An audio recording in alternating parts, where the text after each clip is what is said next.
ខ្ញុំសូម record recording ហ្នឹងនៅពេលដែលខ្ញុំ record ហើយយើងចប់ថ្ងៃយើងអឺមាន available នៅលើ YouTube ប៉ុន្តែខ្ញុំអត់ច្បាស់ថាពេលណាតែនឹងមាននៅលើ YouTube បើសិនជាចិត្តប្រឡងអីចឹងអាចទៅហៅនៅក្នុង YouTube បានដូចជា channel ឈ្មោះ The Panic Factory អូខេចឹងគ្នាយ៉ាងច្រើនហើយយើងចាប់ផ្ដើមមកលំហាត់នេះខ្ញុំគិតថាមិនបាច់ឲ្យយើងអានទេអញ្ចឹងលំហាត់ទី14អឺគេឲ្យមានសមភាពមួយនេះពីកូតាំង 2x បូកនឹងមួយនៅលើ sin x cos x ស្មើនឹង1លើ2ដែលគេកំណត់ឲ្យ x ហ្នឹងឲ្យចន្លោះពី0ទៅដល់ 2 លើ2នៅតែត្រង់ទី1ហើយគេឲ្យហៅតម្លៃមួយនេះអញ្ចឹងអ្នកទាំងអស់គ្នាអាចសាកធ្វើបានថាយើងអាចហៅតាមណាយើងអាចយកអានេះទៅធ្វើមិនឲ្យចេញចម្លើយអីមួយងាយស្រួលមកហើយយើងអាចយកមកចំនួនក្នុងនេះប៉ុន្តែមុននឹងចំនួនហ្នឹងយើងអាចsimplify វាថាទៅសេមិនឲ្យវាតូចបំផុតសិនក៏បានដែរចាអូខេអញ្ចឹងអាចសាកទៅសិនបានលំហាត់ហ្នឹងខ្ញុំគិតថាអត់ទាន់ពិបាកខ្លាំងទេមួយនាទីចប់បានអត់តែយើងកែអត់អស់ដោយសារតែយើងនៅសល់តែ2ម៉ោងទៀតទេហើយយើងនៅលំហាត់ដល់ទៅ12លំហាត់ទៀតអញ្ចឹងឥឡូវ2នាទីចោលយើង warm up តិចតិចណាម៉ោង7:37យើងនឹងកែអស់គ្នា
vừa là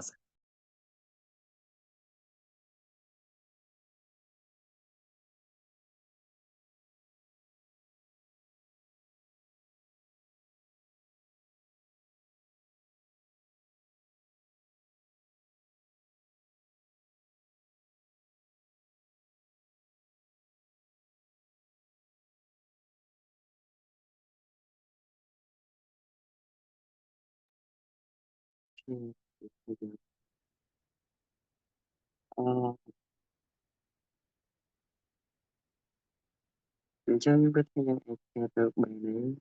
អត់ទាន់ឃើញអ្នកគេបានឆ្លើយលំហាត់ហ្នឹងបាក់ពេកមែននេះតើតើថានេះមានត្រូវចែករូបមន្តមួយចំនួនអញ្ចឹងមានរូបមន្ត4ដែលយើងប្រើនៅក្នុងហ្នឹងគឺមានខ្ញុំអត់សេគេនេះថាទី1កូតាំងភិកច្រើននៅសាលាអាចនឹងលោកគ្រូគាត់បរៀនតាក់តងឯប៉ុន្តែនៅក្នុងអនុគមទីក្រុងមានគឺមានមួយទៀតមានកូតាំងហើយមាននេះមានហើយគឺវាមានអនុគមផ្សេងទៀតដែលសាច់ហ្នឹងដូចជាស្មើមួយនៅលើកោះនេះខ្ញុំអត់ច្បាស់ដែរដោយសារតែខ្ញុំអត់សូវបានហ៊ានតែ ប៉ុន្តែមានអនុគមពីរទៀតដែលខ្មែរយើងអត់ដឹងរៀនអត់ងាយរៀនមកអញ្ចឹងឥឡូវយើងប្រើតែគោលតង់ទេដែលយើងរៀនចម្លែកអញ្ចឹងគោលតង់ alpha គឺស្មើនឹង cos alpha នៅលើ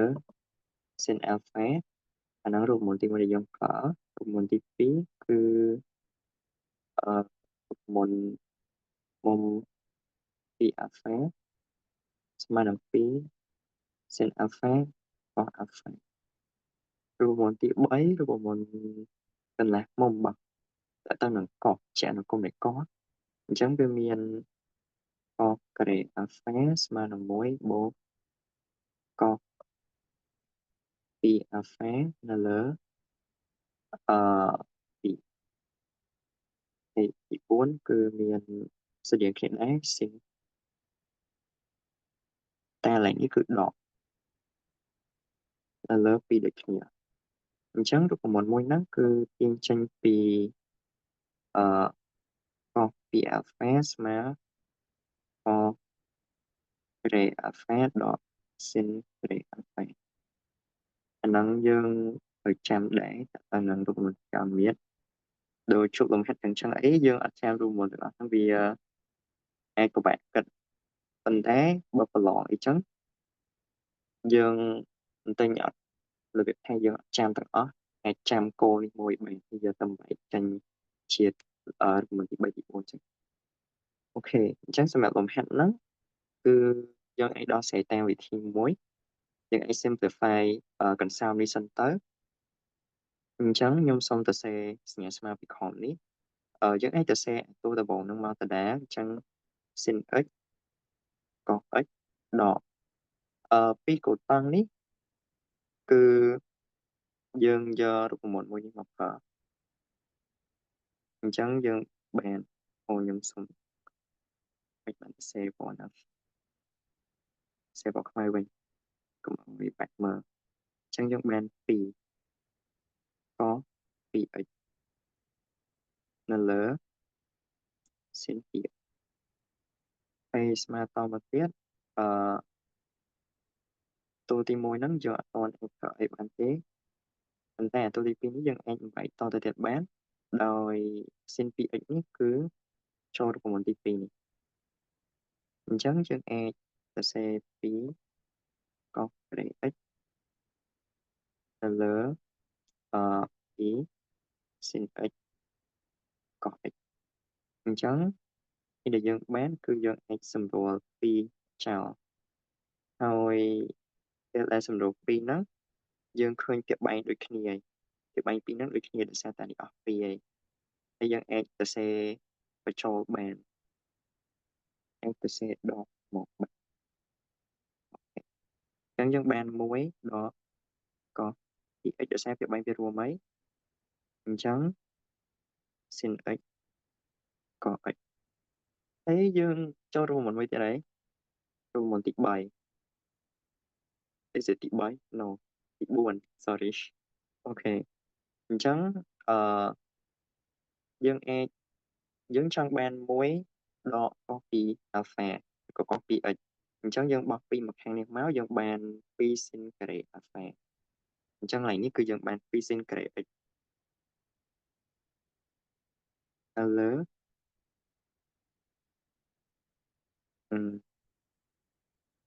sin x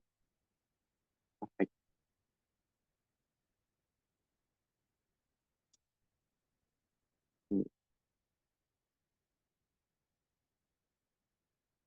អញ្ចឹងយើងអាចសម្រួល sin ចោល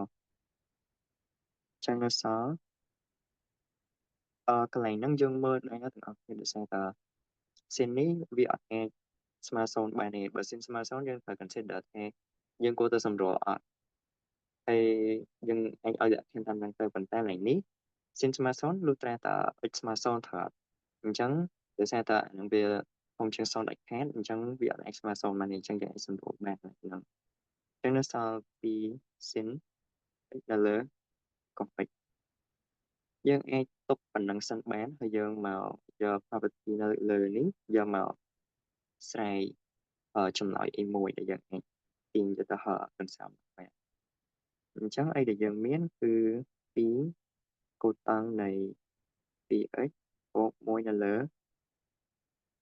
sin x có x mà là môi là phí chẳng đôi khi đấy dương ở của một cô tăng thằng lừa mình dương bàn phí có phí x còn mấy nhóm xong ta sẽ cạn bằng tới cứ việc sin phí sin x có x một mối là lớn sin x có x sao là phí chẳng và to mà tiết cứ dương xâm đồ phí trao được một nắng chẳng những ta sẽ bàn có phí x một mối để sẽ việc bay việc đôi kia sin x có x mà môi là phí thôi dân phở của mình chỉ bay một đòn thì dân ta xem một nắng chẳng cái này nó cứ dân bàn phí có kể ở phẻ thì có phí có kể phí có kể x là lớn sin x có x mà môi là phí thật to mèo xâm đùa có bán môi tiết cứ còn x mà son bán tế để xe ta có xoa son lưu tài tế ít lắm smell hay lực phí người ta lại ní cứ x tôi chiên hay lực phí chẳng dân x nói dân x xâm đùa có tạo bạn nhưng mà anh sẽ xem vào một phần thử đó chẳng cứ dân bàn phí con này x là lớn xin này x mà môi là phí vấn đề đây để dân trong ban cái lại ní cứ xin là có chẳng môn lần dân tờ lợi ban xin là có dân này bọc phí tờ ăn một tháng chẳng cái lại ní cún bọc nó chạy chẳng cái lại nó cứ dân ban môi là buồn đây dân nghe trong ra vía trong đầu diệt máu vì dân ban có xin là có vậy sau dân ní trong ra tới dân bạn buồn buồn là môi có buồn chẳng dân ép cho nó cho không năng ban so cái lại ní cứ smell năng phí của năng buồn cả smell năng vậy chúng lại cứ vậy ui ok rồi chúng lại dân cứ vậy hay chúng lại bị đọt đi ní admin vậy thế so I know answer cứ y admin chúng lại để cái list bị lớn none of the above chẳng này tôi khi ai node tôi cũng muốn không mà đi tốt bán nhưng có thể về useful mình tính cái blog thì nó cứ phở chọn chưa sẽ apply còn vì tôi cũng muốn nâng tôi cũng muốn bấm lấy phần thế nè chân thì xe blog sau bậc cái rồi có blog ở làm chat đi chăng bên kia bị phản phản chẳng chẳng hoặc tích kia nữa chẳng miễn xâm lỗi ở cái bởi dân chuyện những cái dạng move on từ một tiết miễn xâm lỗi ở được sang ngày nắng nhung xong phương mày ảo chọc có mùi lồng hẹn hay là dân trong chọc mùi hay dân đọc có mùi thì dân nó sao đọc mùi lồng hẹn thiệt Google hay lồng hẹn anh ta không anh ta dù tới khi anh ta của bạn ở chân thực HP dù nó sẽ chẳng bớt miễn sân nổi tiếp tế nhung xong tao tao một tiết lồng hẹn đi đọc kèm anh là cũng ơi nghe phê nhung vậy nè anh chẳng phê ok xong em mùi hello ok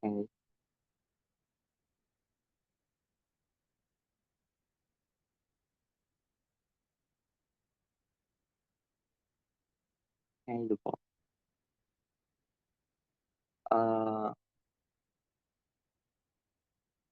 so sao vừa đạt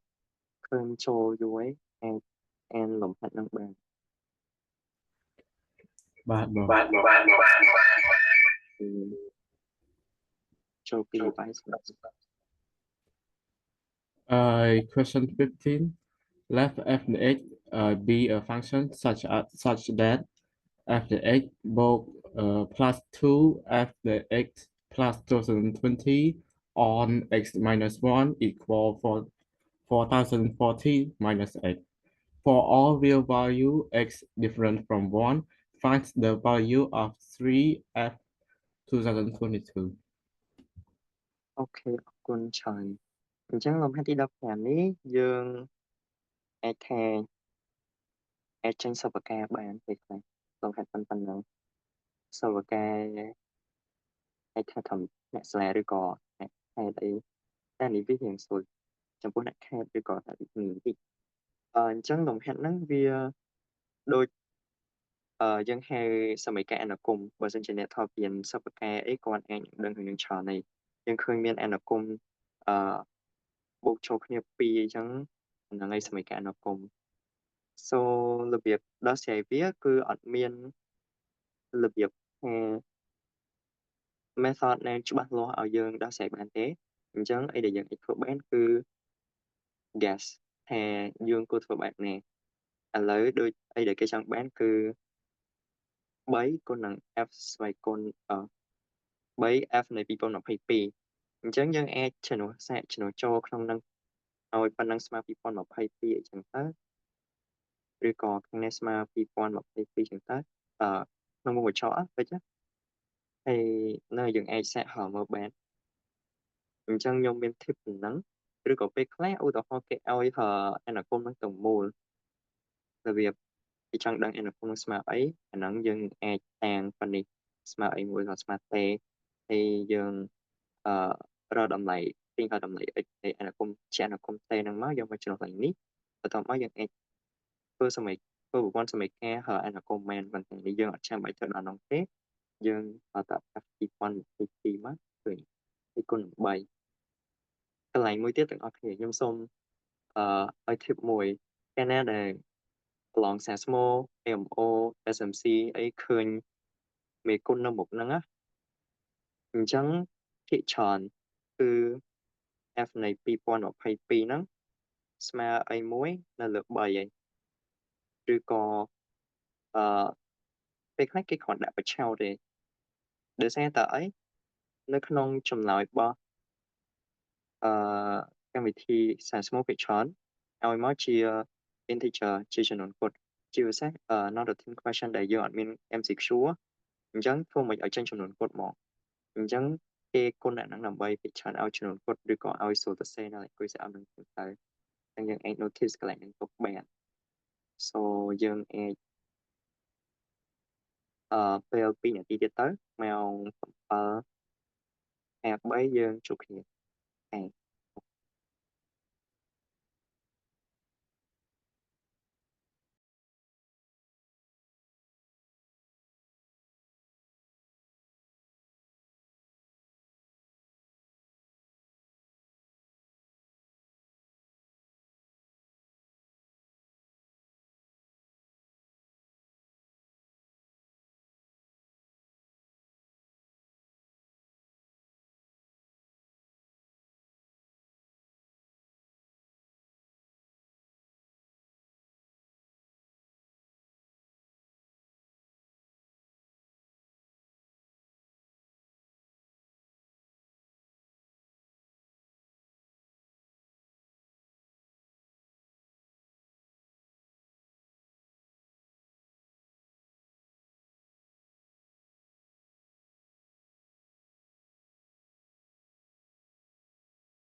អញ្ចឹង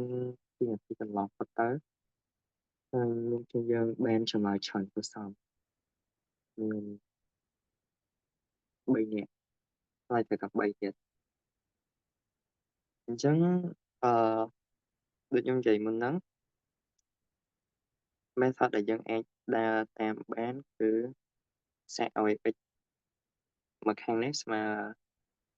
đi quan một hay thì tới đọc lên mà đón tiếp ở trong mà gọi hay thì chẳng tờ bồn dân sẽ ở isma bị quan hay thì quan chẳng dân ban các này bị quan một hay thì bộ năng phí các ấy bị quan một hay thì bộ bị quan một hay là bị quan một hay thì đỏ mối mà năng sẽ sắp đó bị quan hay thì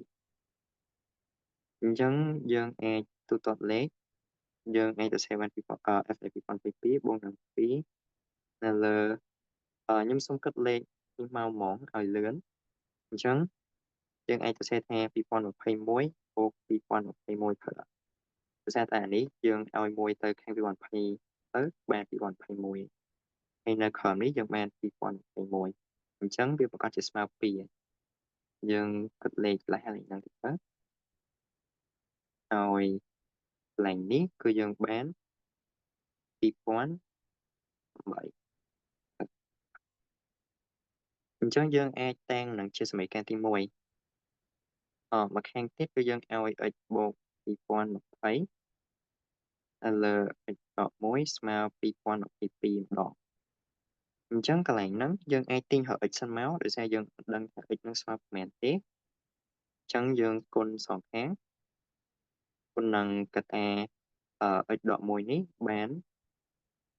2022x ដក2022thì យើងបោះ x មកខាងនេះមកហើយបោះលេខមកខាងមកអញ្ចឹងយើងអាចទៅសេបាន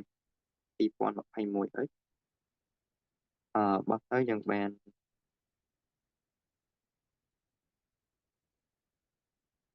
ចាញ់អូខេដូចឥឡូវដែរនេះយើងអាចទៅសេ2គុណនឹង2021ចឹង x ស្មើ2ហើយស្រួលសូកន្លែងហ្នឹងយើងបានសមីការយើងគឺ2បូកនឹង2 f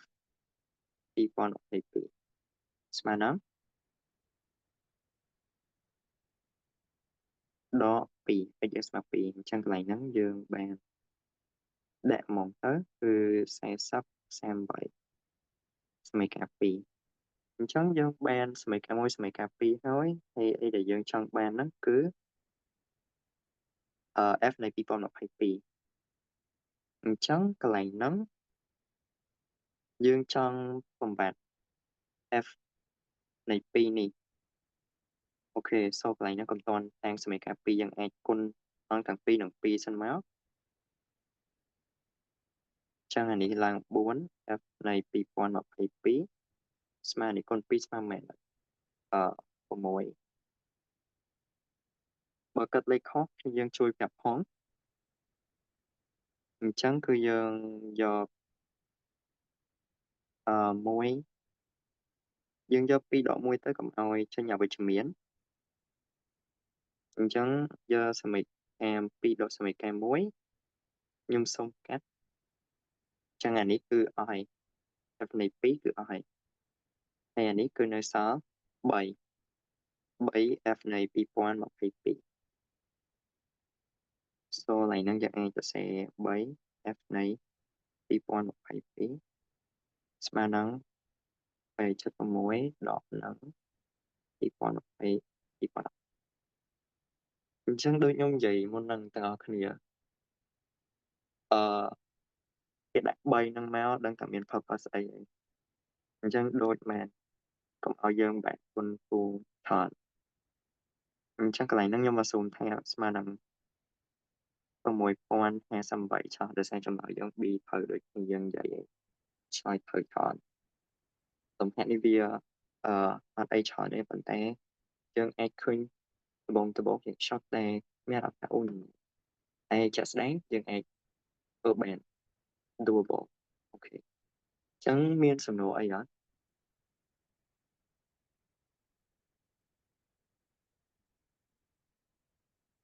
Going once, going twice. No. Ok. To từ tiền từ sẽ dân so chọn. Ok. Lồng hẹn đi xong để tiết én. Ờ.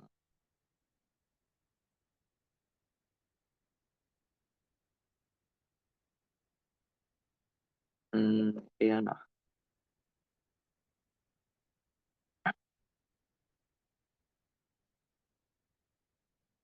Số chết tệ. And, and lồng hẹn đi bạn. Hello, số chết tệ. Raymond, how Ồ. many rectangles are there in the diagram such that the sum of the number within the rectangle is a multiple by five of five? Ok. ขอบคุณ chọn. ចឹងលំហាត់ទី16នេះគឺតើតើនឹងមានរៀន counting យើងត្រូវ count រាប់ប៉ុន្តែយើងមិនរាប់ manually ឧទាហរណ៍គេចង់បាននេះគេបាទកន្លែងហ្នឹងគេចង់បានផលបូកនៃចតុកោណដែលជាបុគ្គលនៃ5អញ្ចឹង multiple of 5នេះគឺបុគ្គលនៃ5ហើយអាចថាគេចង់បានឧទាហរណ៍អានេះយើងហៅ row នេះគឺយើងហៅ column អញ្ចឹងជួរដេកនេះគឺ row នេះគឺ column ហើយអញ្ចឹងកន្លែងហ្នឹងគឺឧទាហរណ៍ទីកោណទីកោណចតុកោណកែងពីរនេះបូកចូលគ្នាទៅបាន5ចែកដល់នឹង5ឬក៏ជាបុគ្គលនៃ5អញ្ចឹងអាហ្នឹងពីរហ្នឹងគឺជាបុគ្គលនៃ5អញ្ចឹងយើងរាប់1ហើយអានេះដូចគ្នា15បូកមកបាន15 7បូក8 15អញ្ចឹងបានអ15ចែកនឹង5ដែរឬក៏ជាបុគ្គលនៃ5ដែរអញ្ចឹងយើងយកបានមួយទៀតប៉ុន្តែជាក់ស្ដែងកន្លែងហ្នឹងគឺយើងមិនមែនរាប់ទាំងអស់អញ្ចឹងទេទាំងអស់គ្នាយើងត្រូវរក pattern ឲ្យថាខ្ញុំ suggest រឿង row រឿង column ហ្នឹងដោយសារតែវា useful សម្រាប់ counting ហ្នឹងចំពោះមានជា table អីចឹង so យើងអាចគិតមកបានឧទាហរណ៍យើងឲ្យយើងមាន table មួយមក R គុណនឹង C column 1 row 1គុណនឹងហើយនឹង column 1អីចឹងទៅអញ្ចឹងន័យថាមួយនេះឧទាហរណ៍អអីគេទៀត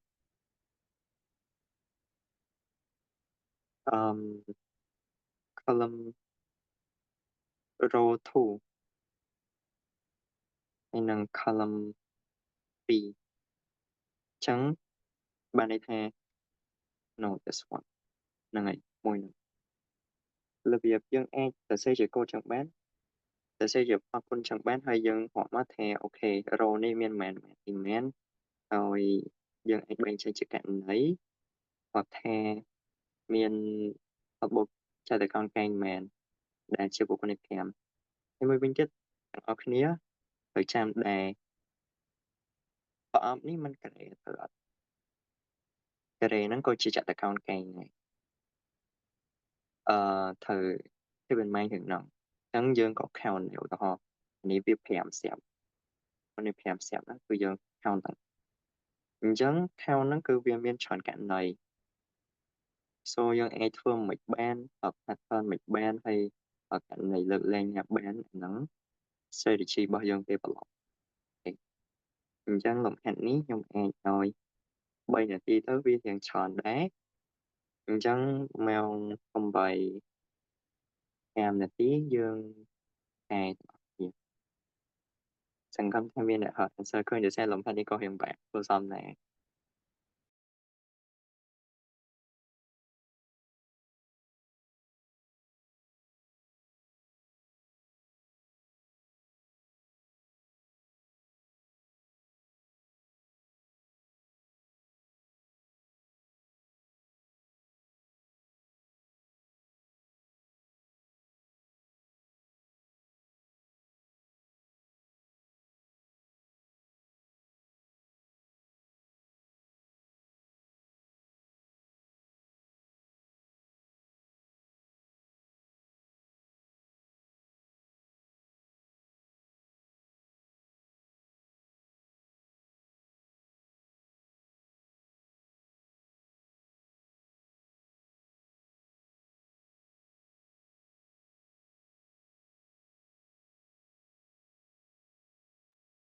ទាំងអស់គ្នាខ្ញុំសូម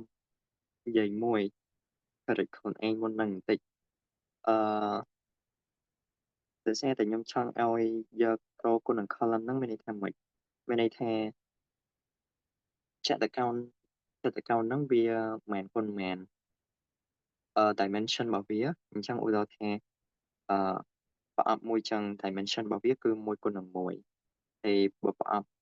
2អញ្ចឹង dimension វាគឺនេះ row អានេះ column អញ្ចឹងកន្លែងហ្នឹងគឺ1គុណនឹង2ហើយយើងអាចរាប់បានថាអូខេ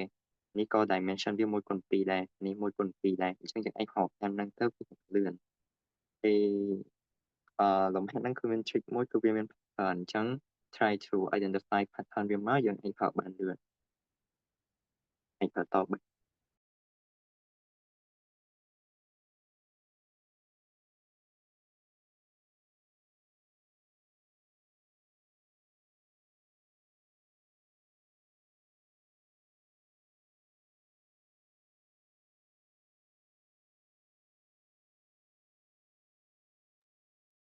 ឆ្លើយតបទៅនឹងសំណួរគ្នាយើងមួយសួរថា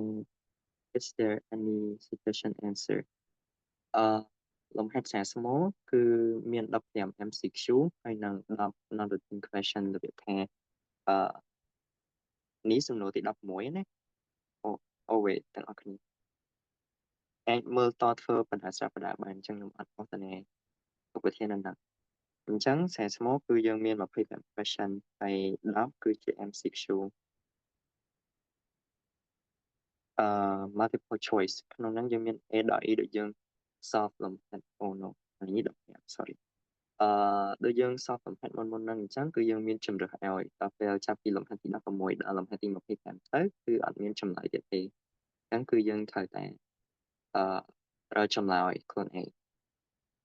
អត់មាន suggestion មាន suggested answer ឲ្យទេអាហ្នឹងគឺជាអីដែលពិបាកមួយទៅនឹងសាស្ត្រស្មូលហើយលំហាត់ទាំងអស់ហ្នឹងគឺបន្ទុកច្រើន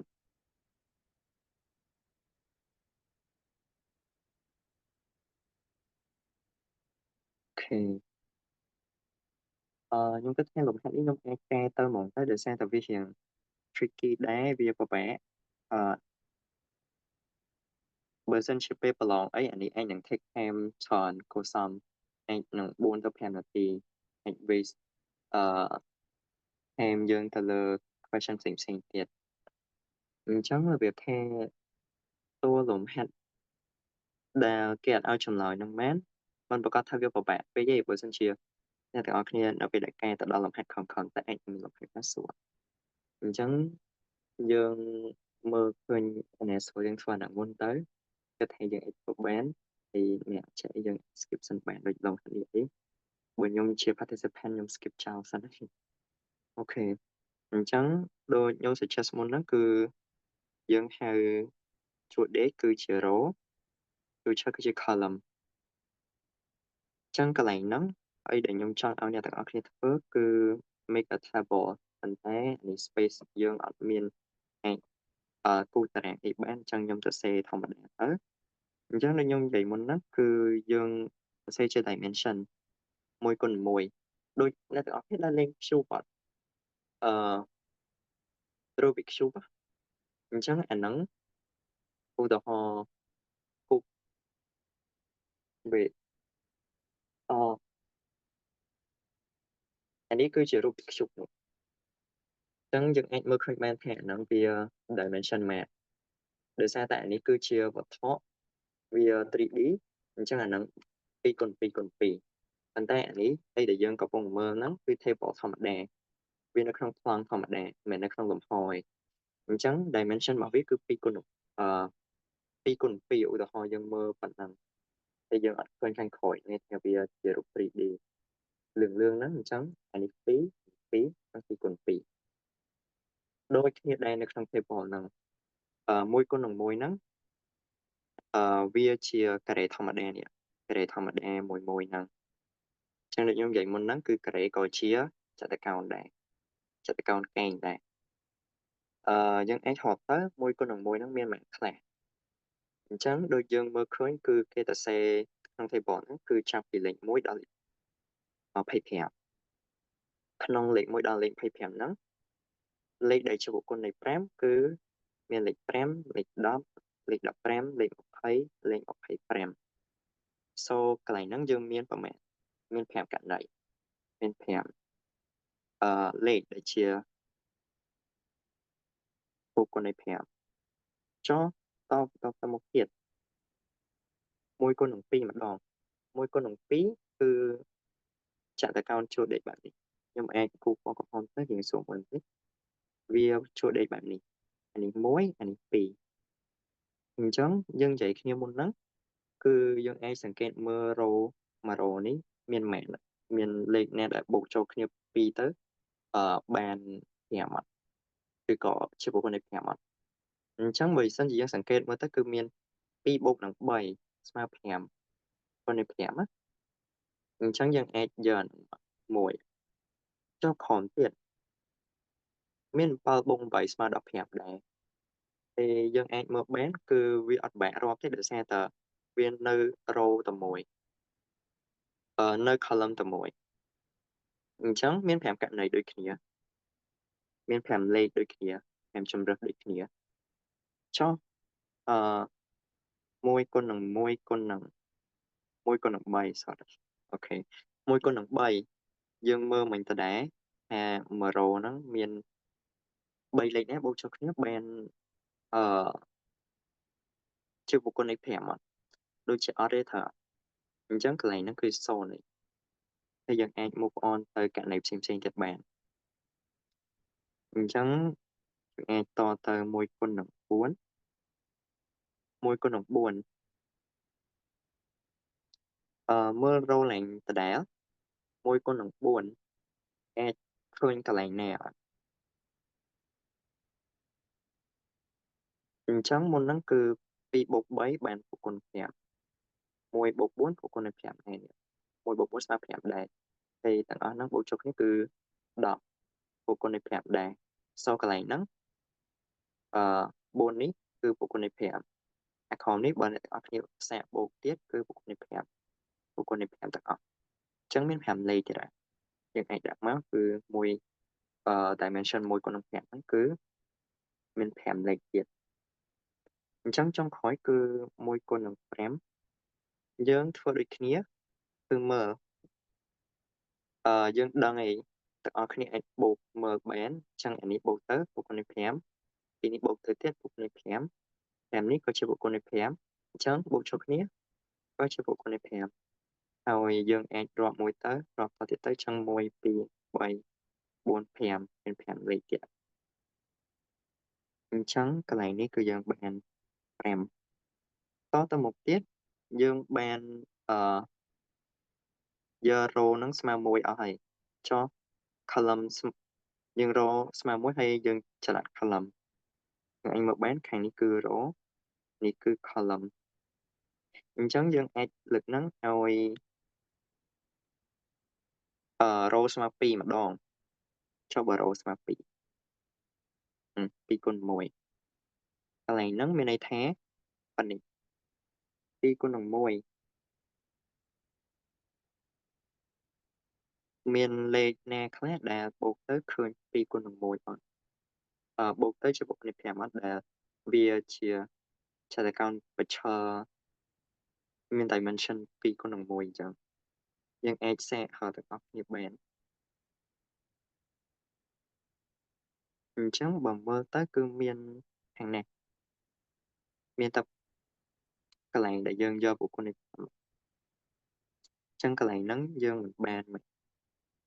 មួយទៀតខាងក្រោមនេះក៏បានមួយទៀត2ក្រោមនេះបាន3ក្រោមនេះមួយទៀតបាន4អញ្ចឹងយើងមានតែករណីឡើងហ្នឹងមួយទេ so យើងអាច count បានថាវា4ចុះ2គុណ2កន្លែង2គុណនឹង2ទាំងអស់គ្នាអាចមើលកន្លែងដែលយើងរាប់បាន2មកយកហើយនេះយើងមិន point out ថាបូក2នេះស្មើគ្នាទេអញ្ចឹងអា4ខំនេះគឺបូកមកវាក៏ជាបុគ្គលនៃ4ដែរតែយើងរាប់ដូចមិញគឺបណ្ដឹងចុះខំអញ្ចឹងយើងប្រកាសជាបាន4ដូចគ្នាអញ្ចឹងអីដែលខ្ញុំទៅសេហ្នឹងគឺឲ្យឃើញ pattern ទេ ក្រៅពីហ្នឹងយើងអាចសន្មតបានមកយើងមាន pattern នេះនេះគឺ5ហើយនៅពេលដែលយើងយក row ស្មើ2គឺបានអស់បាន4ចុះឥឡូវ experiment អត់ថាយក3យក row ស្មើ3គុណនឹង1យើងហៅបានមែនអញ្ចឹងបើ3អឺ3 3គុណនឹង1យើងអាចរាប់កន្លែងដដែលនៅពេលដែល column វាស្មើ1ហ្នឹងគឺ3នេះ2អាន3អញ្ចឹងយើងហើបាន3ចម្លាស់អញ្ចឹងយើងអាចមើលឃើញ pattern នេះណាដោយសារអានេះ5អានេះ4អានេះ3ផ្សេងទៀត2 1 0អីចឹងទៅអញ្ចឹងយើងអាច assume បានកន្លែងហ្នឹងអានេះ0ដូចគ្នាអឺ2គុណនឹង4 4ដូចគ្នា2គុណនឹង5 4ដូចគ្នា3គុណនឹង2 3 3គុណនឹង3 0 3គុណនឹង4 3 3គុណនឹង5 3ហើយ4ដល់យើងឲ្យ row ស្មើ4ម្ដងអញ្ចឹងយើងបដិញ្ញចុះទៅគឺបាន2 4គុណនឹង2ស្មើចឹងបាន2លេខដែរ4គុណនឹង3 0ដូចគ្នា4គុណនឹង4 2 4គុណនឹង5បាន2ដូចគ្នាបើសិនជាអ្នកទាំងអស់គ្នាជឿទេអាហ្នឹងអាចសាកខ្លួនឯងបានសាកយើងអាចសាកមើលថាអឺ data ដែលខ្ញុំឲ្យហ្នឹងត្រូវអត់វាជាប់ pattern អញ្ចឹងមែនអត់ទេប៉ុន្តែកន្លែងនេះដល់យើងឲ្យ5ម្ដង5គុណ1 5គុណ2 5គុណ3 5គុណ4 5គុណ5យើងអាចគិតថាករណីហ្នឹងយើងមាន concern អីអត់គឺយើងយកម្ដង5មានន័យថា row នេះគឺ5យកហើយហ្នឹងហើយ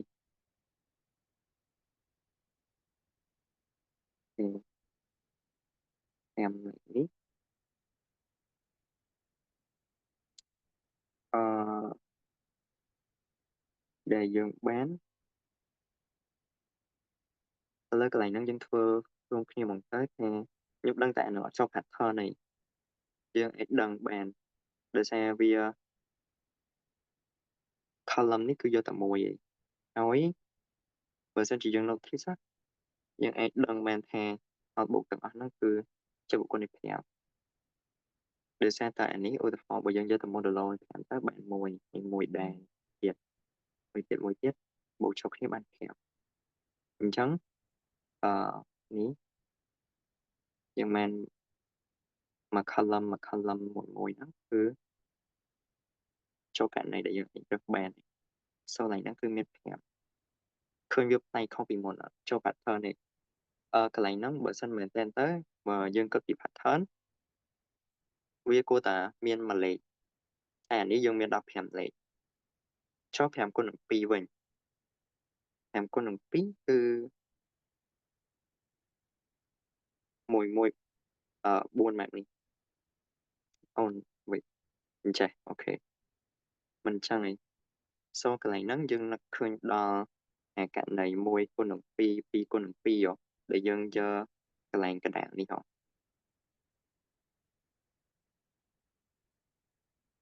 ទេ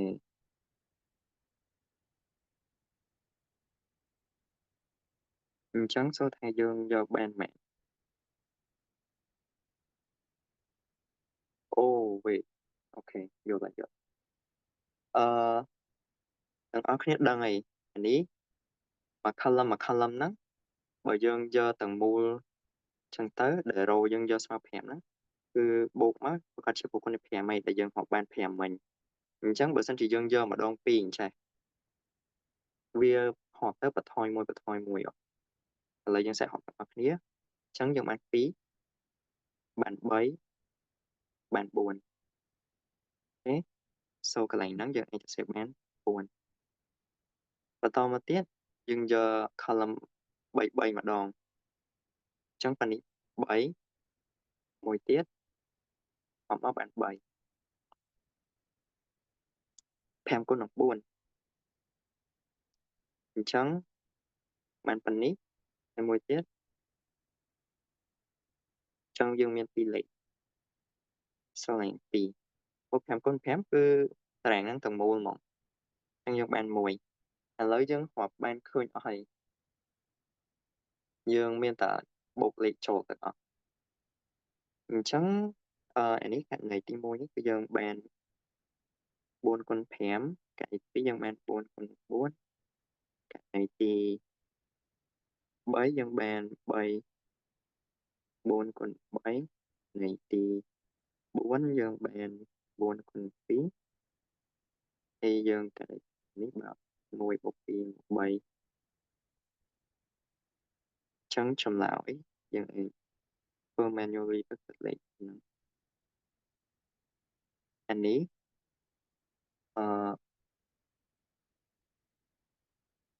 bây giờ phải rút một đó thì mạch phải rút một của bạn này rút một bộ cà phê mùi tận túa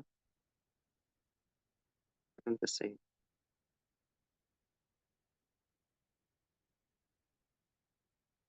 là như vậy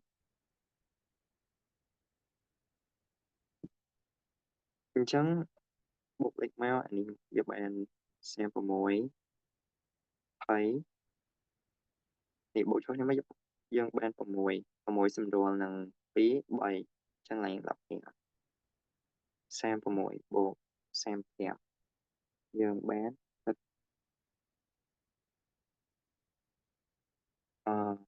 chật mùi trang trầm lại bao giờ cứ chật mùi với dân chịu bộ lấy khỏi đã như đã phô này miền cạnh này nè đã bộ lấy khỏi chẳng từ thời lòng là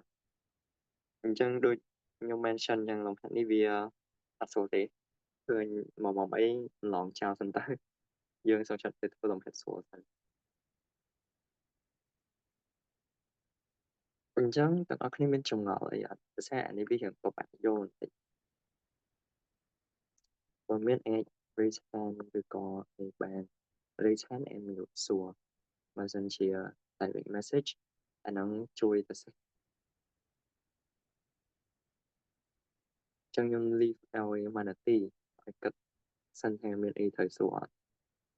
มาสันเชียเมียนเอยังทำ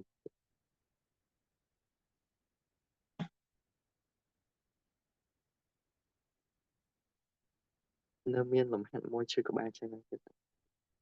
ลมหันติดดำไปลมหันนั้นbạn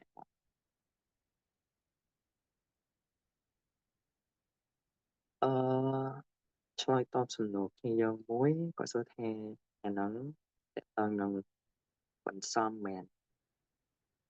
ជាទូទៅលំហាត់វាសម្រាប់លំហាត់មួយនេះវាអាចចូលទៅនឹង counting ហើយយើងត្រូវរាប់អញ្ចឹងរាប់ហ្នឹងគឺយើងពេលខ្លះយើងអាចប្រើបន្សំបានប៉ុន្តែបើសិនជាយើងមើលក្នុងលំហាត់នេះទៅវាដូចអត់មានអីយើងអាចប្រើបានប៉ុន្តែយើងអាច insert ចូលបានឧទាហរណ៍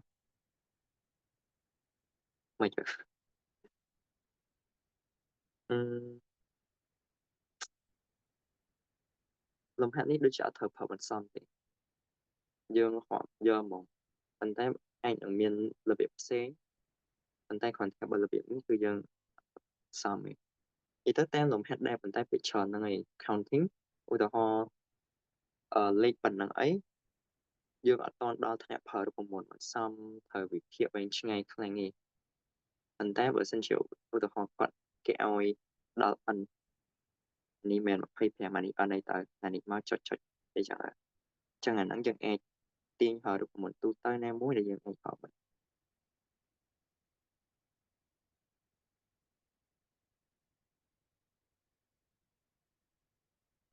អញ្ចឹង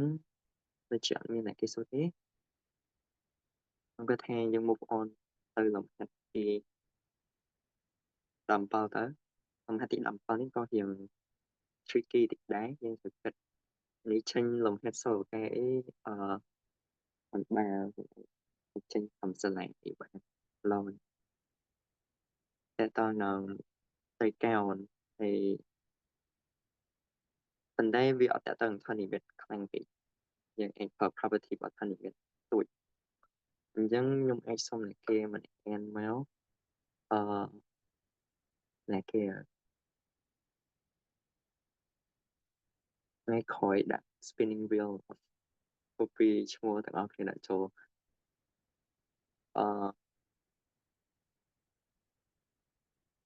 ឥឡូវបងមួយឈ្មោះ Kim Yu នឹងមកអញ្ចឹងឃើញសួរសំណួរមុននឹងអានឡើង The length of the sides of a right angle triangle from three consecutive terms of a geometric sequence. The cosine of the largest of the angle in the triangle is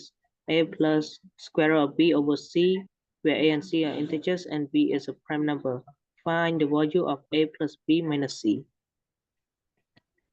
មិនច្រើនអញ្ចឹងលំហាត់ហ្នឹងយើងអានមកវាផានិមិត្តសុទ្ធមកអញ្ចឹងយើងអាចថាយើងឥឡូវយើងអានឡើងវិញមកតែគ្នាគេថាអានេះគឺ length of side ហ្នឹងរង្វាស់ជ្រុងនៃត្រីកោណកែងមួយគឺយើងអាច form នេះថាបង្កើតបានជា3តួបន្តគ្នា three consecutive terms ហ្នឹងគឺ3តួបន្តគ្នានៃ Sweet ផានិមិត្តgeometric sequence ហ្នឹងគឺបូកហេតុថា Sweet ផានិមិត្តthe cosine of the largest of the angles in the triangle is ប៉ុណ្ណឹងអញ្ចឹងយើងឧទាហរណ៍យើងមានទីកម្មឯង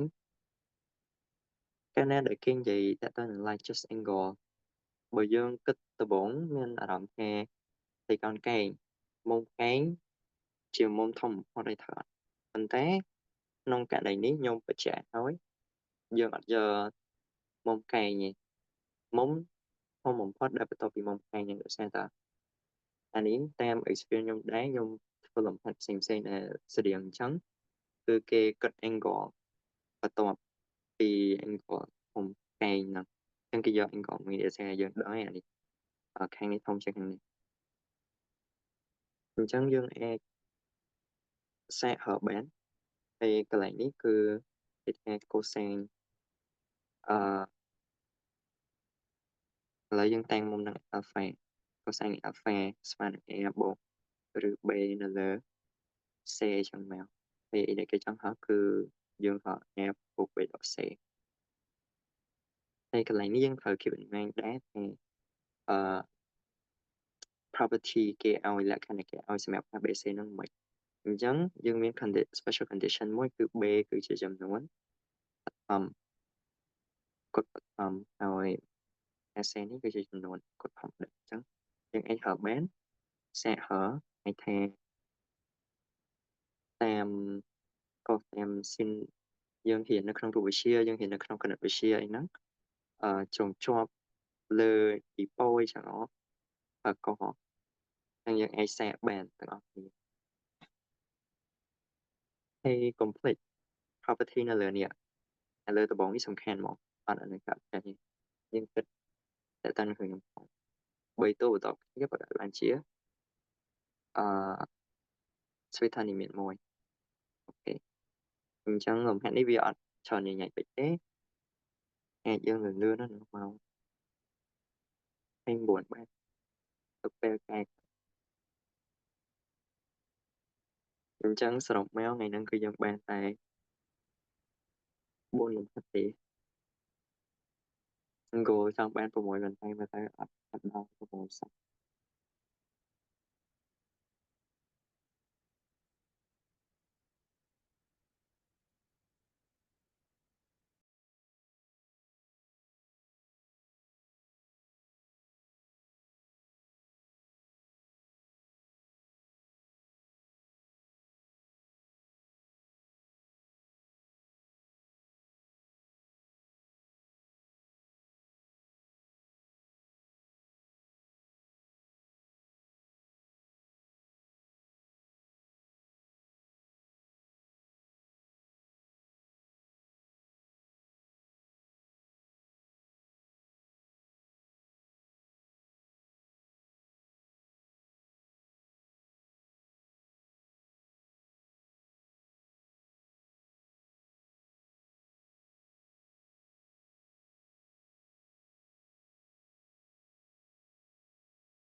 khê chẳng cùng ôi em bèo thì dần dù từ xe dần là sao thầm mình thì được thế dần dần là tụi tới thì cũng nói chọn phết chẳng em chẳng mình đã ban trong lời đa vấn đề rong cha mơ thọ thế khơi thở mình đã chơi pin nhé mình mà để thở thì cô sân không nghe từng ở phía bên chưa medalist future medalist sẽ small chọc cực lạc chẳng cái này nè đôi như vậy mình nắng complete sub property របស់ប្រទេសហ្នឹងគេថាឆុងនៃត្រីកោណហ្នឹងគឺជា3តួបន្តគ្នានៃស្វេថានិមិត្តមួយអញ្ចឹងស្វេថានិមិត្តមួយឧទាហរណ៍អីគេគោឧទាហរណ៍សអីឥឡូវឧទាហរណ៍A ចោះ A3 ឥឡូវឧទាហរណ៍ A1 A2 A3 ជា3តួតគ្នាអញ្ចឹង A2 នេះស្មើ A1 គុយហ្នឹងជាផលធៀបរួម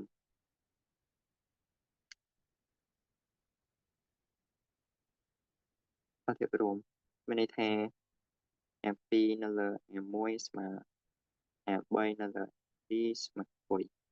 ផលធៀបរួមនៃស្វេតទាំងអស់ហ្នឹងណាអញ្ចឹងស្វេតធននិមិត្តរបៀបថា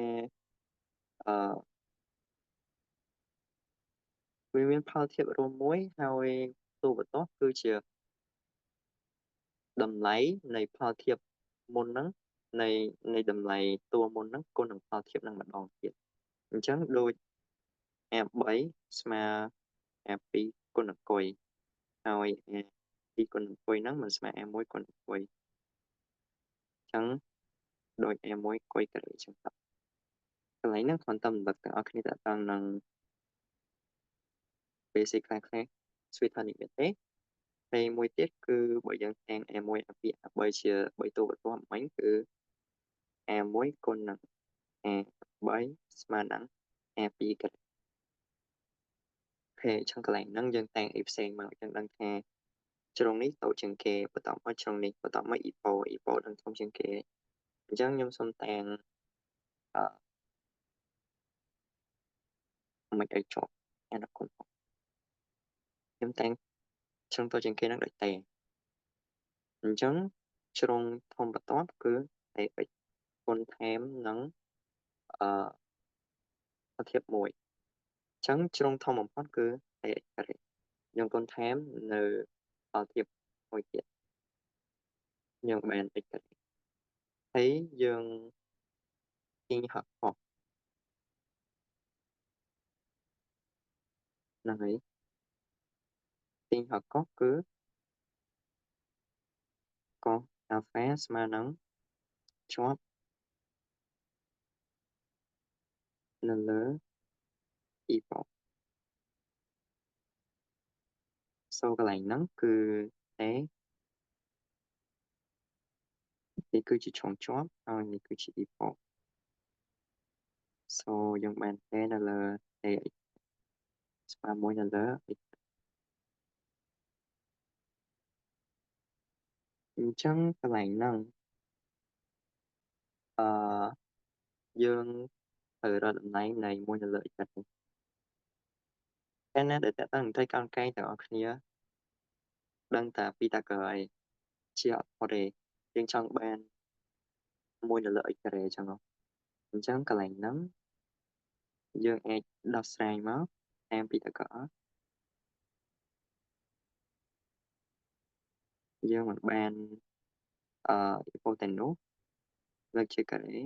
ស្មើនឹងផលបូកការ៉េនៃជ្រុងជាប់បំកែងអញ្ចឹង t x ការ៉េបូកនឹង t ការ៉េយើងផ្សេងមកយើងបាននេះដោយសារតែ t ការ៉េអត់អាចស្មើ0ទេអញ្ចឹងយើងអាចសម្រួលចោលបានវាជារង្វាស់ជ្រុងអញ្ចឹងអត់អាចរង្វាស់ជ្រុងនេះស្មើ0នេះយើងបាន x សេកុន4ស្មើនឹង x ការ៉េបូក1អញ្ចឹងយើង solve x ការ៉េនេះ អាចបោះមកមួយខាងមកមកសូនខ្ញុំតាំងនឹងស្មើពីមួយចាស់ទៅដល់ស្មើស្មើគេស្មើគេអញ្ចឹងការហ្នឹងទៅធំជាងសូននេះដោយសារតែពេចក្រេទៅធំជាងសូនសូកន្លែងនេះយើងបានការក្រេដកការដកមួយស្មើសូនយើងដោះស្រាយជាមួយការដកក្រេទីធម្មតាតាមដូចតាមមកអញ្ចឹងអានេះគឺ b ក្រេដក4 ac ស្មើនឹងដក1ក្រេដក4 a យើងគឺ1 c យើងគឺដក1បូកនឹង4ស្មើ8បញ្ជាក់មួយទៀតដល់អ្នកគ្នាកន្លែងនេះមិនមែន a b c ដែលយើងកំពុងរើនេះណាផ្សេងគ្នានេះគ្រាន់រូបមន្តខ្ញុំច្រឡំឥឡូវខ្ញុំបដាក់រូបមន្តហ្នឹងមកចាស់តែអ្នកគ្នាចាំឲ្យ discriminant យើងអានេះដូចជា10 so បន្តមកទៀតយើងអាចទាញហៅការក្រេ a ឃើញឬនៅសមីការហ្នឹងស្មើនឹងដំបងគឺដក b ដក b កន្លែងនេះអញ្ចឹងគឺដកនឹងដក1ខ្ញុំទៅសេយកមកគឺ1ឥឡូវកុំឲ្យចាប់ពេកនេះបូកឬដកឬថាឬ5ឲ្យនេះ 2a ស្មើនឹង1បូកដកឬ5ទៅលើ2ប៉ុន្តែឡើយហ្នឹងយើងចូលមួយណាយើងយកបូកដោយសារត1ដកឬ5លើ2ហ្នឹងទៅជាង0ខុសពីលក្ខខណ្ឌដែលយើងត្រូវយើងឲ្យការធំជាង0ដល់ពេលនេះមកទៅជាង0យើងអត់យកទេអញ្ចឹងអីដែលយើងយកគឺការស្មើ1បូកឬ5ទៅលើ2អញ្ចឹងអ្នកទាំងអស់គ្នាអាចមើលឃើញខ្ញុំគិតថាមើលឃើញប៉ុណ្ណឹងថាមួយណា A មួយណា B មួយណា C អូ wait យើងហៅមួយលើការតាអញ្ចឹងកន្លែងនេះយើងត្រូវទាញឲ្យមួយលើការសិនមួយលើការហ្នឹងយើងមែន2នៅលើ1បូកឬ5អញ្ចឹងអានេះយើងគុណកសាំឆ្លេះទៅ1ដកឬ5នៅលើហើយខ្ញុំសេយកហ្មងរូបមន្ត A គឺដល់ B ទេកសាំឆ្លេះដល់អង្គគួយតាបានទៀនហើយ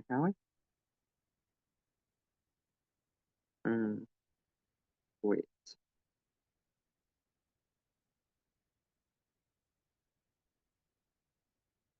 អញ្ចឹងអានេះ2ដកឬ5អមនេះយើង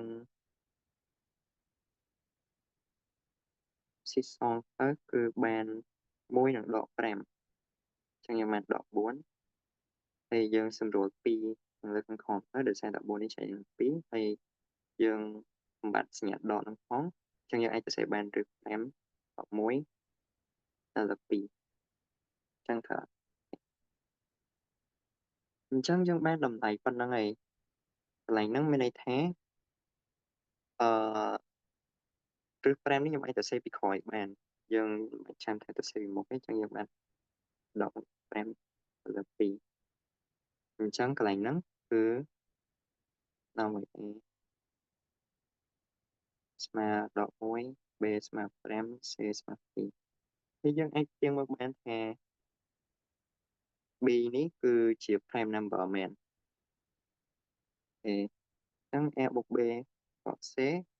បានដក1បូក5ដក2ស្មើនឹង2អញ្ចឹងមានអ្នកឆ្លើយចម្លើយ2ត្រូវ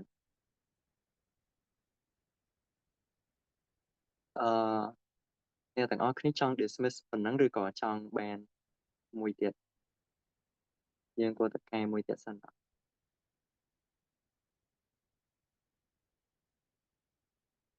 អាចអ្នកដែល agree ថាចង់កែតសុំ yes ឬក៏ raise hand បានតែតែថ្ងៃហ្នឹងយើងកែបាន4វឹកហ្នឹងវាតិចអូខេ yes yes ច្រើនអ្នកអូខេ continue លំហាត់ទី18នេះខ្ញុំគិតថាការងារនឹងអត់តោះទេ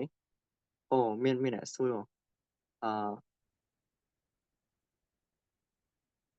អូខេមានអ្នកសួរថាហេតុអីបានជាតាំងឲ្យជ្រុងនឹងបែបហ្នឹងអញ្ចឹងមុនហ្នឹងគឺយើងនិយាយគ្នាតាក់ទងនឹង geometric sequence ហើយproperty គេគឺគេឲ្យបើជ្រុងហ្នឹងគឺជាតួបន្តតគ្នានៃ geometry sequence ហើយកន្លែងហ្នឹងនេះគឺយើងតាំងឥឡូវឧទាហរណ៍គឺខ្ញុំនិយាយមុនហ្នឹងអានេះគឺជាតួទី1របស់ geometry sequence នេះតួទី2អានេះតួទី3ហើយយើងដឹងស្រាប់ហើយថាឥឡូវតាំង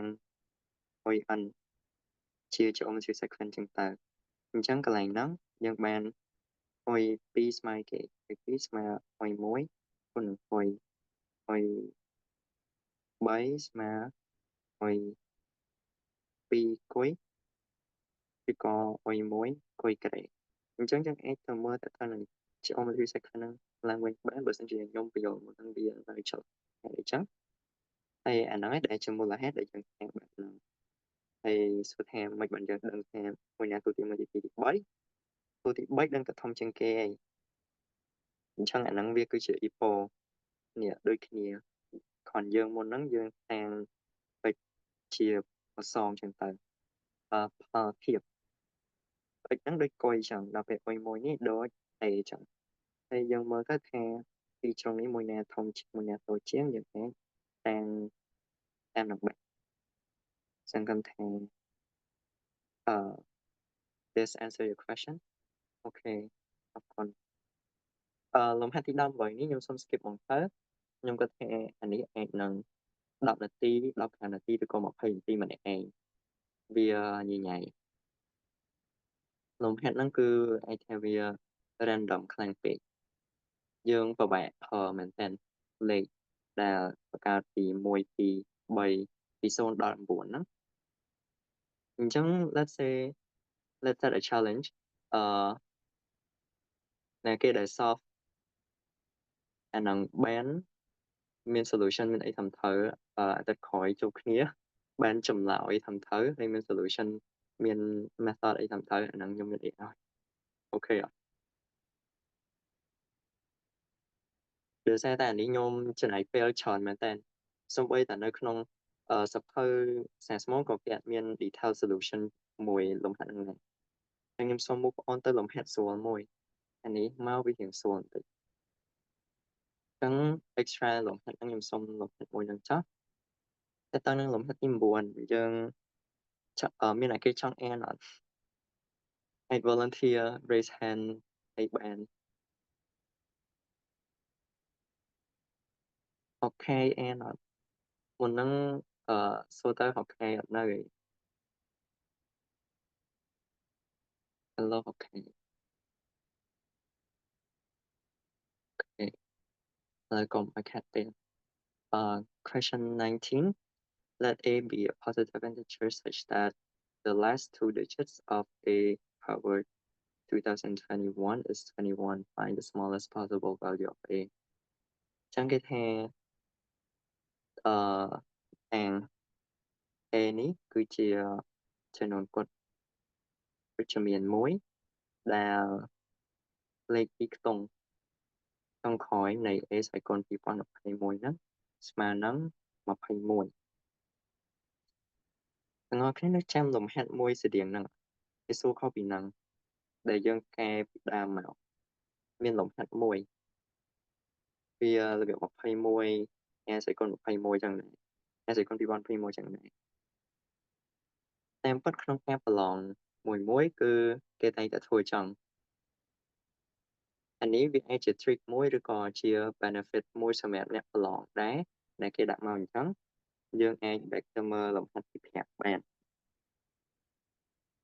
អូខេអរនេះមុនហ្នឹងគឺ a ស្វ័យគុណ2021ហើយលេខឲ្យខ្ទង់ចុងក្រោយវាក៏21ដែរអញ្ចឹងអ្នកទាំងអស់គ្នាគិតថាមិនដែរ a ហ្នឹងស្មើមែន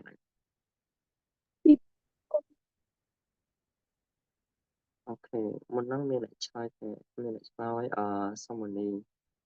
ខ្ញុំអាច80ខែគាត់ចង់និយាយអាស្មើ21ច្រើនដោយសារវា obvious មែនតើប៉ុន្តែកន្លែងហ្នឹងយើងត្រូវប្រយ័ត្នដែរដោយសារតើវាអាចជា benefit សម្រាប់ participant ផងឬក៏វាគឺជាអន្ទាក់វាគឺជា trap មួយឲ្យ participant គាត់ fall ទៅនឹង trap ហ្នឹងបើសិនជា a ហ្នឹងស្មើ21មែនវាយើងអាចដាក់ចម្លើយយកទៅហ្មងចុះបើមាន a ណាដែលតូចជាងហ្នឹងទៀត a ផ្សេងក្រៅពី21ហ្នឹងយើងមិនចាប់ហើយអញ្ចឹងកន្លែងហ្នឹងគេ trick យើងដែរ so លំហាត់ហ្នឹងអ្នកទាំងអស់គ្នាចង់សាកធ្វើសិនក៏ទៅកែទៅហ្មងទៅកុំឲ្យខាត់ពីយើងយូរបើ10នាទីហើយ so លំហាត់ហ្នឹងយើងអាចតាំងមកបានមុននឹងយើងតាំងយើងត្រូវដឹងថាគេហៅតម្លៃតូចបំផុតរបស់ a so យើងអាចគិតថា a ហ្នឹងអាចជាលេខ1ខ្ទង់លេខ2ខ្ទង់ឬក៏3ខ្ទង់ដែលតូចបំផុត possible ទៅអញ្ចឹងបើសិនជា a ហ្នឹង1ខ្ទង់អឺ a អាចស្មើពី1ទៅ19ថាអញ្ចឹងយើងត្រូវគិតថា1ដល់9ហ្នឹងមានលេខណាមួយដែល raise ទៅ2021ទៅបានលេខក្រោយខ្ទង់2000បានលេខក្រោយខ្ទង់21យើងត្រូវគិតលេខហ្នឹងយើងត្រូវ identify ថាវាមិនមែនចឹងចំពោះលំហាត់នេះគឺpercent ដែល percentage ដែលលេខចុងក្រោយរបស់វាស្មើ1ហ្នឹងគឺមានតែ1លេខឯងគឺមានលេខសេសលេខ1លេខ3លេខ5លេខ7លេខ9អញ្ចឹងយើងអាចសាកមើលបានលេខ1កាលណាដែលលើកជាស្វ័យគុណកតុយវាគឺនៅតែលេខ1ចឹងរហូតចុះលេខ3យើងអាចគិតដល់សាកយក3គុណនឹង3ស្វ័យគុណ2ស្វ័យគុណ3ស្វ័យគុណ4ដល់មើលអញ្ចឹងមក3ស្វ័យគុណ2យើងបាន9អាហ្នឹងខ្ញុំគិតលេខក្រោយខ្ទង់ណាបញ្ជាក់to be specific យើងកំពុងតែ proof ថា a ហ្នឹងអាចនឹងជាលេខមួយខ្ទង់ឬក៏អត់អញ្ចឹងចុះ a សេគុណ3 a សេគុណ3លេខក្រោយខ្ទង់វា7 a សេគុណ4លេខក្រោយខ្ទង់វា1 81ចុះ5ដឹង5រហូតយើងទេ7ការ៉េ49អញ្ចឹងលេខក្រោយខ្ទង់វា9 7គុណនឹង9ទៀតបាន3លេខក្រោយខ្ទង់វា3គុណនឹង7គឺ21អញ្ចឹងលេខក្រោយខ្ទង់វា1 9ការ៉េគឺ81លេខក្រោយខ្ទង់វា1គុណ9 1អញ្ចឹងយើងអាចគិតមើលបានថាលេខមួយណា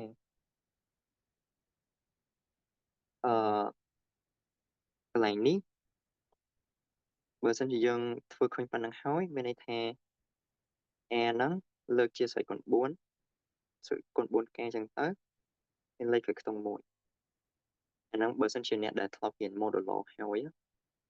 គាត់អាចយល់ហើយនឹងលឿនហើយពេលសុំទោសមែនតើអ្នកដែលរៀន modulo អាចនឹងយើងពិបាកយល់ក្នុង modulo អញ្ចឹងទាំងអស់គ្នាបើសិនជាចង់យល់បន្ថែមទៅតាមភាពចែកដាច់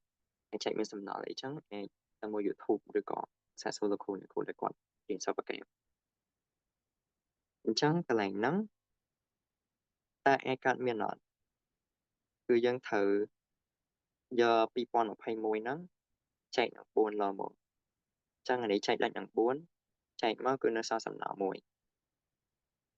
ហើយកាលណាដែលវាសល់សំណល់1 possible last digit number គឺទី1នេះវាមាន1 3 5 7 9អញ្ចឹងយើងត្រូវ cross out លេខទាំងអស់នេះដោយសារវាមិនមែន1ឯងចុះ1នេះអាចកើតមានអត់អាចទេត្រូវអត់ដោយសារ1ស្អីគុណ2021មក1ដដែលហ្នឹងអត់មានលេខ21មកឲ្យយើងហៅហ្នឹង sorry អញ្ចឹងយើងអត់អាចយកលេខ ដែលមាន1ខ្ទង់បាននេះ so យើង move on ទៅលេខដែលមាន2ខ្ទង់វាអាចច្រើនគឺចាប់ពី11ទៅដល់ចាប់ពី10ទៅដល់9ជាលេខ2ខ្ទង់អញ្ចឹងកន្លែងហ្នឹងគឺយើងអាចតាំង a ស្មើ 10k បូក1បានទៅបូក1មកទៅសួរថាហេតុអីបានបូក1ដូចយើងរកមកអញ្ចឹងគឺកតុយវាតតែលេខ1បានមានបាន a សេកុន v1 21ហ្នឹងមានលេខក្រោយខ្ទង់លេខ1ដែរអញ្ចឹងកន្លែងហ្នឹងឯងបានយើងយក a ស្មើ1មានន័យថា a ហ្នឹងអាចស្មើនឹងលេខមួយទៅថា b ជាលេខ2ខ្ទង់បែបនេះសង្ឃឹមថាទាំងអស់គ្នាយល់ដោយសារនេះវាយ៉ាងញ៉ៃតិចឯងអញ្ចឹងកន្លែងហ្នឹងអីដែលយើងអាចធ្វើបានគឺយើងអាចសាកលើក a សេកុន v1 21បានអញ្ចឹងកន្លែងនេះគឺ10 a សេកុន v1 ហើយយើងយកវាទៅរកលេខក្រោយខ្ទង់2ខ្ទង់អញ្ចឹងយើងយកវាទៅ modulo 100 so អាកន្លែងនេះអ្នកដែលធ្លាប់រៀនវិធី Newton គឺយើងដឹងហើយថា x បូក y គាត់ n ស្មើនឹង c វិញ n នៅក្រោមឬក៏ n នៅលើខ្ញុំមកស៊ូមហើយខ្ញុំអត់ច្បាស់ថាលោកខ្ញុំទៅសេទៅអត់ទេប៉ុន្តែតាមនោះចាស់ n y ទីកូន0បូកនឹង c 1 n បែបនេះបើអ្នកទាំងអស់គ្នាចង់ឈឺក្បាលតែតាំងពី Newton នឹងទីយើងអាចគិតតាមទីកម្មស្កាលអាចថាចម្លែកបន្តិចចំពោះអ្នកដែលគាត់សូវហ៊ានខាងចឹងអីយ៉ាងហើយចង់ប្រឡងចឹងអានេះយើងបានអត់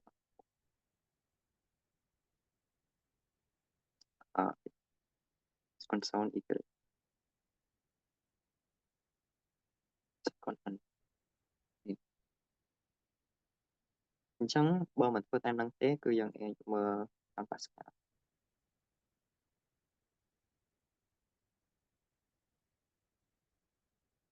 អន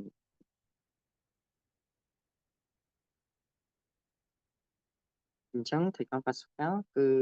លេខ2តួមុខបបូកជាមួយឬក៏2តួក្រោយបបូកជាមួយគឺដឹងថាវាមានមេគុណបែបនេះតួទី2គឺតែងតែមានមេគុណដូច n អញ្ចឹងខ្ញុំមកសុំ n ហ្នឹងស្មើ21ណាបើខ្ញុំសរសេរអញ្ចឹងអាហ្នឹងគ្រាន់តែ alternative បើសិនជាយើងអត់ចង់ពេលធ្វើ Newton យើងអាចវិភាគតាមនឹងបានថាមេគុណរបស់វាស្មើមែនអញ្ចឹងកន្លែងហ្នឹងគឺយើងអាចទៅសេ10k បូក1នេះតាមរូបមន្តនេះបានអញ្ចឹង x នេះគឺ 10k វិញ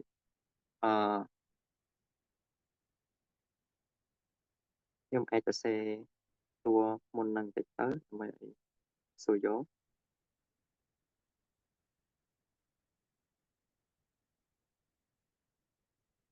អញ្ចឹងយើង consider កន្លែងពួកជាមួយហ្នឹងគឺខ្ញុំចង់ឲ្យអ្នកទាំងអស់គ្នា consider តួមុខទាំងអស់នេះលើកលែងតែតួខាងក្រោយ2ឯងអញ្ចឹងកន្លែងហ្នឹងគឺ x ស្មើនឹង 10k so កន្លែងនេះ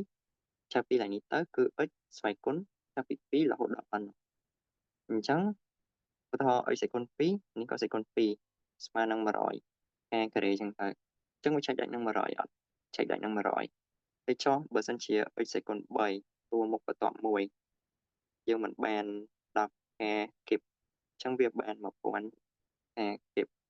អញ្ចឹងហ្នឹងក៏នៅតែចែកដាច់នឹង100អញ្ចឹងយើងអត់ទៅសេចូលមកទៀតទេក្នុង modulo so កន្លែងហ្នឹងគឺយើងសេតួពីចុងក្រោយមកអញ្ចឹងបន្សំអ្នកសួរបន្សំហ្នឹងឥឡូវខ្ញុំបន្សំហើយអញ្ចឹងកន្លែងហ្នឹងគឺបើយើងកណិបន្សំទៅវាបាន n ប៉ុណ្នេះគឺស្មើ n ហើយនេះគឺស្មើ1អញ្ចឹងទៅ so ខ្ញុំដាក់សង្កាត់យកមកទៅកុំកាត់ពេលយើងយូរកាន់តែយូរទៅនេះហើយនឹងបាន2021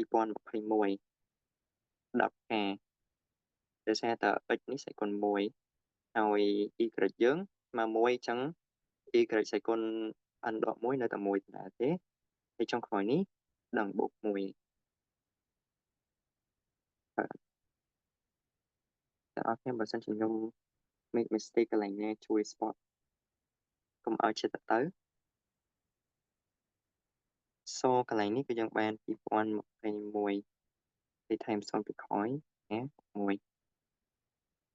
អញ្ចឹងកន្លែងនេះគឺយើងយកតែពីខ្ទង់ចុងក្រោយមកពីខ្ទង់ចុងក្រោយរបស់2210ហ្នឹងគឺ10ដោយសារពី modulo ទេ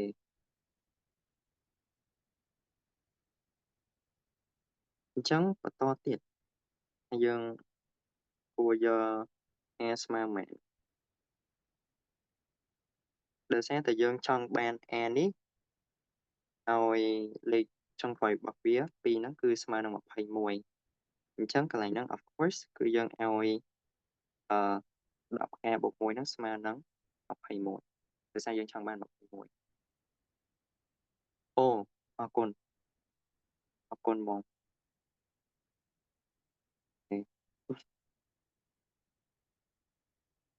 អញ្ចឹងឲ្យ 10k បូក1ស្មើនឹង21យើងទាញរក k ទៅនឹងបាន a ស្មើ2ហើយ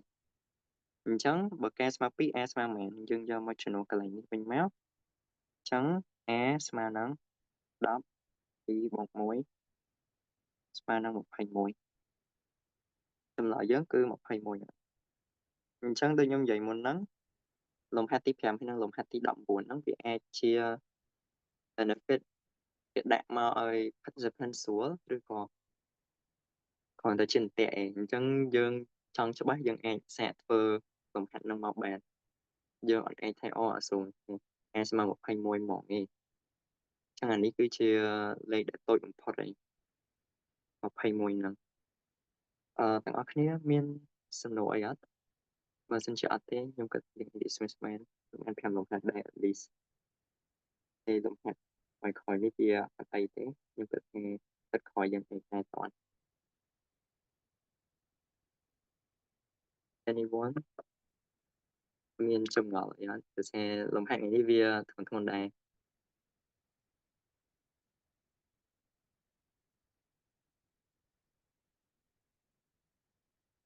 អត់មានទេហើយ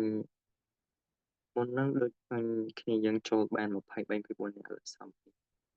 អូខេខ្ញុំគិតថារំខានពេលទាំងអស់គ្នាច្រើនហើយចឹងកុំឲ្យរំខានកាន់តែយូរទៅទៀតយើងអាច dismiss បានសម្រាប់ថ្ងៃហ្នឹង thank you for your participation today ហើយសង្ឃឹមថាទទួលបានមេរៀនមួយចំនួនពី session ហ្នឹង and see you បងសុំ next week មានអ្នកចង់សួរមែន Hello ពេលឧបមាថាបើគេឲ្យ a បូក b ដូចជាសេគុណ n ណាពេល modulo a ការ៉េអាហ្នឹងបាននេះគេ Oh, the Lord, okay. A បូក B សេគុណ n ដូចជាសេគុណ n អញ្ចឹងមែន បាទ ហើយយក modulo A ការ៉េ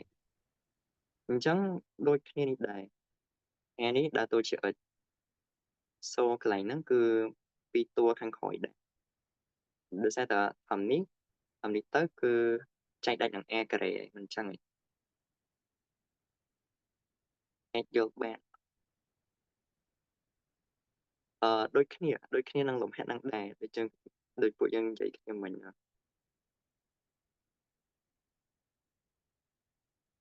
Hello បង បាទ ចឹងមានសំណួរអីទៀតអត់ Hello ឥឡូវបើអត់មានសុំ no ម្នាក់មួយមកក្នុង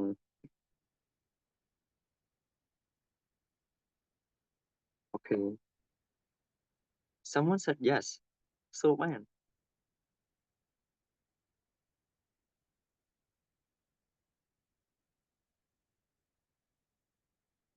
going once going twice ពី1ដល់5ដូចគេដេញថ្លៃឡើយ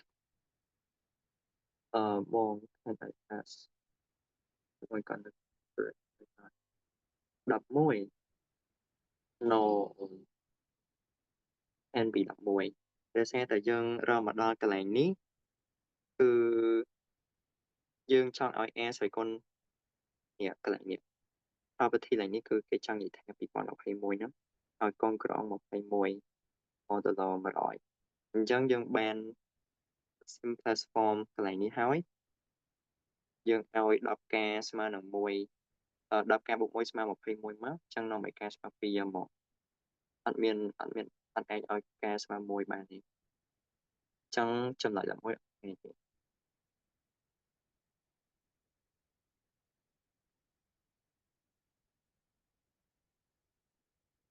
Does it answer your question រត់ Okay គាត់អញ្ចឹងមានអ្នកគេ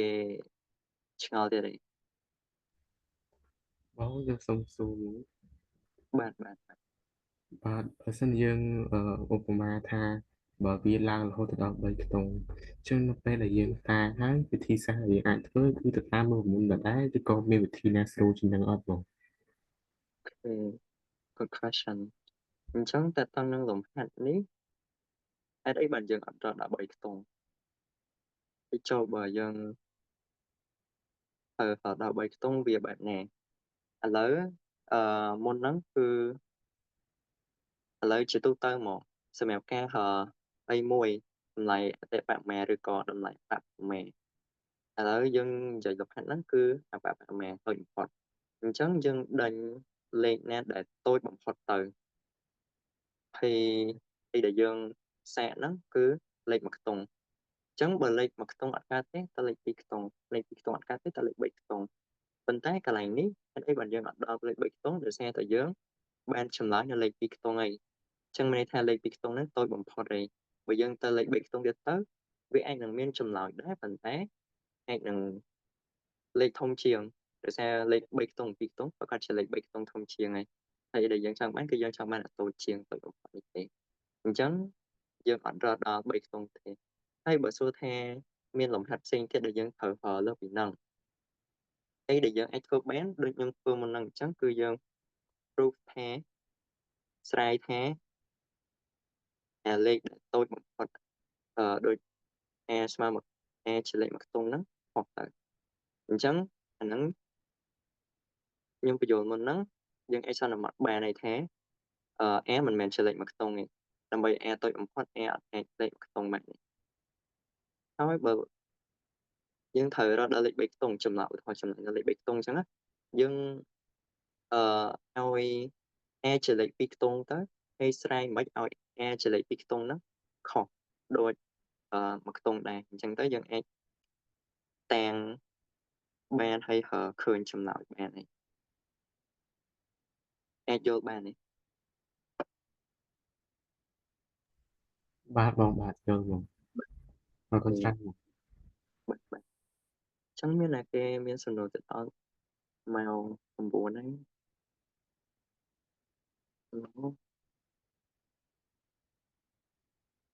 តាមពិតទាំងអស់គ្នាគួរតែសួរឲ្យច្រើនដោយសារយើងមិនងាយបានមាន session អញ្ចឹងទេពេក free ទៀតកាលខ្ញុំប្រឡងសាស្ត្រមកដបងអត់មានអញ្ចឹងទេណា